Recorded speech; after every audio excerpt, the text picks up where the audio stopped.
Bonjour, j'espère que tout le monde va bien, le mieux qu'il peut. Voilà, je vous ai fait une vidéo par rapport à de la pédagogie différenciée. Et voilà, cette première vidéo aborde les personnes qui ont un rythme adapté au rythme scolaire, qui répondent bien à la demande scolaire, comment elles peuvent s'organiser au mieux à la maison. Voilà, la deuxième vidéo parlera des personnes à tendance plutôt lente et la troisième vidéo des personnes qui sont plutôt rapides, voire trop rapides. Voilà, donc je vous souhaite un bon visionnage, un bon travail euh, à la maison et sachez que en fait tous les enfants peuvent réussir. À bientôt. Bonjour à tous. Voilà, cela fait maintenant 7 ans que je travaille, que des parents me consultent pour leurs enfants au niveau de leur travail. Je demande aussi des enseignants et d'autres personnels. Alors, pendant la consultation, j'ai la possibilité de travailler avec des méthodes pédagogiques dites comportementales cognitives. Voilà. Je pourrais vous expliquer dans une prochaine vidéo plus précisément de quoi il s'agit. Voilà. En tout cas, pendant toutes ces séances, j'ai la possibilité d'être très observatrice par rapport à des critères précis et je capte à chaque fois beaucoup d'informations. Donc, je commence à, après des centaines de prises en charge, avoir un regard qui est effectivement assez efficace par rapport aux modalités de travail. Donc, je souhaiterais présenter dans cette vidéo quelques éléments de ce qu'on appelle la différenciation pédagogique.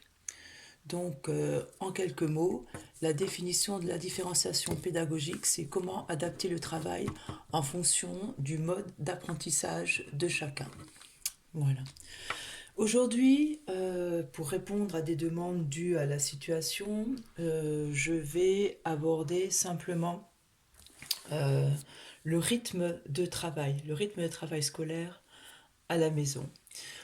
J'aurai l'occasion de détailler plus précisément ce qu'est la différenciation pédagogique, les profils d'apprentissage, etc. Voilà. Mais pour être un peu plus efficace maintenant, je voudrais simplement rester assez global pour vous donner des notions globales, mais adaptées au travail de votre enfant. Voilà. Donc, très rapidement, on peut classer les apprenants en trois catégories en fonction de critères que l'on pourra dire des critères de type de concentration. Voilà, pour ne pas trop détailler. La première voilà, le premier groupe que j'ai pu isoler, euh, ce sont des élèves, des étudiants, des collégiens, des lycéens, etc., qui sont bien adaptés au système scolaire. Voilà. Donc, le type de concentration dont ils font preuve est une concentration qui est soutenue, suffisante, pendant une heure de leçon, par exemple, et en même temps flexible, qui est pas, voilà, ils sont pas trop concentrés, il n'y a pas de surcharge cognitive, ils sont pas trop concentrés, ils sont pas fatigables, ils restent souples et donc facilement ils peuvent intégrer une heure et demie, voire 2 heures d'attention. Voilà. Ils montrent aucun signe de difficulté par rapport aussi aux exercices qu'on leur demande de faire. Ils les font et ils ont la possibilité de les faire et les refaire plusieurs fois sans que cela leur pose beaucoup, beaucoup de problèmes. La répétition ne leur pose pas plus de problèmes que ça non plus. Et au fur et à mesure de ce travail, euh, qui est plutôt séquentiel, eh bien, ils intègrent, ils assimilent et ils apprennent en fait ce qu'on leur demande au niveau de la mémoire, au niveau de leur capacité euh, à appliquer les leçons. Voilà.